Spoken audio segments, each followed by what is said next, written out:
Hi, it's Craig here. Right, what I'd like to talk to you today about is education for all, or universal education. It's been a long held stated ambition of the United Nations. Basically, what it means is that every child in the world should have access to education. Now, it's been getting better since they started measuring it, which I believe was in about 1960. Though it has got worse due to the pandemic, which set us back a bit. So, why do we want universal education? Well, it shouldn't be that your chances in life are dependent on where you were born. Um, there are other benefits as well, such as the education will improve the economies of the places that the child is born. Therefore, they may not wish or need to leave their country. Um, and there's a second aspect to this, which is the internet. At the moment, less than half of the world is connected to the internet.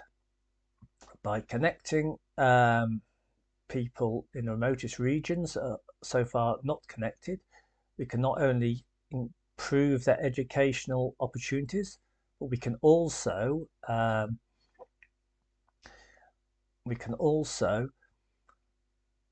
stimulate the local economies. You just imagine at the moment a community that's cut off from the outside world in effect by not having the internet. Um, then, if they can sell and advertise their local products to the world basically. Um, this this would benefit the people in these remote regions. Could possibly bring income to them. Well, it would bring income to them, and as I said, they'd be less likely or not need to go abroad for work. Okay, that there's up to now we've had a bit of an issue of providing internet to remote corners of the earth. Um, well, there's two reasons. The traditional internet that goes along wires and fiber optics is not economical to put in the infrastructure, such as underground cables, etc., to these remote communities.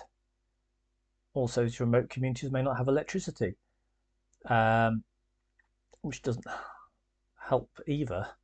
But the companies, the internet providers, are the business of making money. So if there's two people 5 mile down a track, it doesn't make a lot of sense to put in a ground fiber optic network to connect them.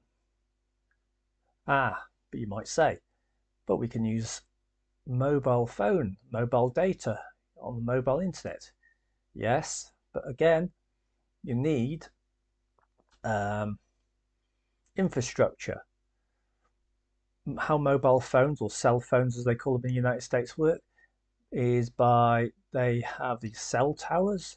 You may have seen these funny looking aerials on metal towers roundabout near you, or sometimes even disguised in the UK, and you may not even notice them, but they funny looking lampposts.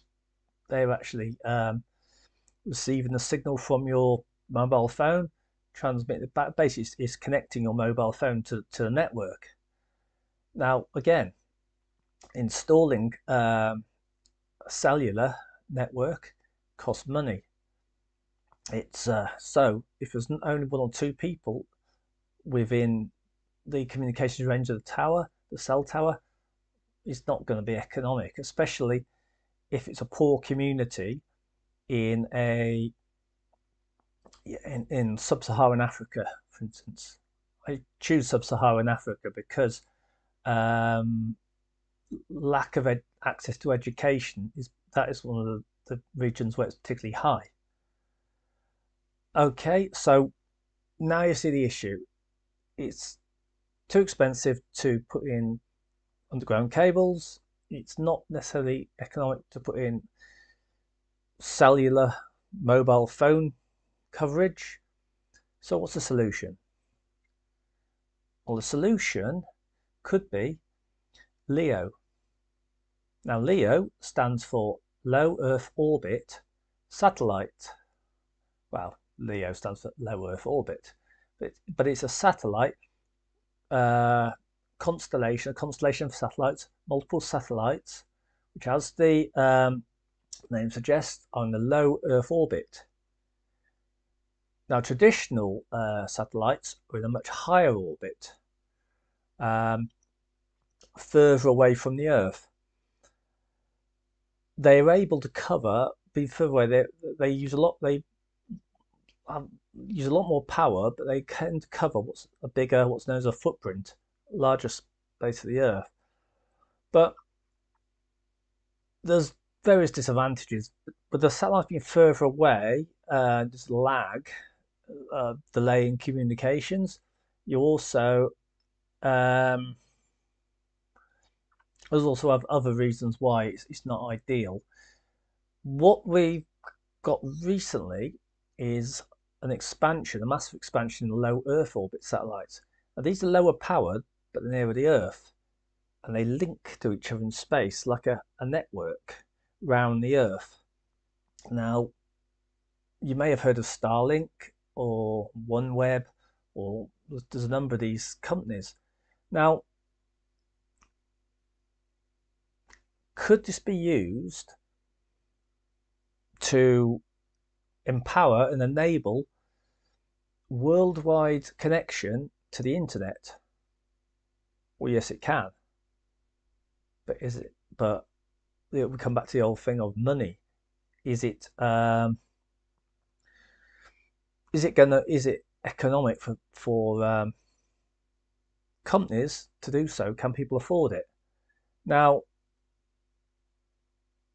that is the question. But I can see various ways around this, and there's arguments for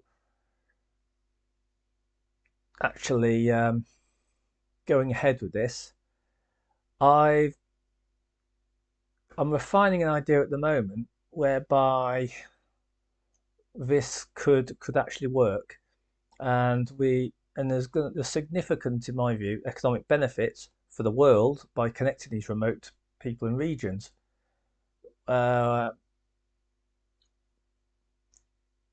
Yes, there'll be more competitors for maybe sort of like, well, I'm in England, so British companies, but also more opportunities. These remote people in remote regions have access to better education, start businesses, they may become wealthier, and therefore a potential customer for the British company. So it's a two-way thing. So that's what I'm thinking about at the moment.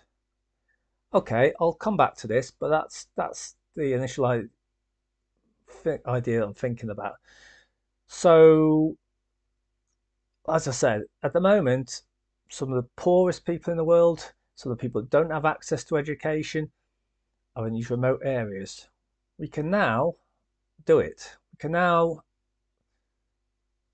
connect them, but what's the best way of doing it? What's the cheapest way of doing it? We need to come together and come up with a business case. A business case for whoever about, and this may need to involve governments, it may need to involve the United Nations, it may need to be involved on a wider scale. But how can we connect the world and enjoy the two-way economic benefits which I believe will result from doing so? Okay, well that's what I was going to say for now. This is Craig. I'll see you again soon. Thanks.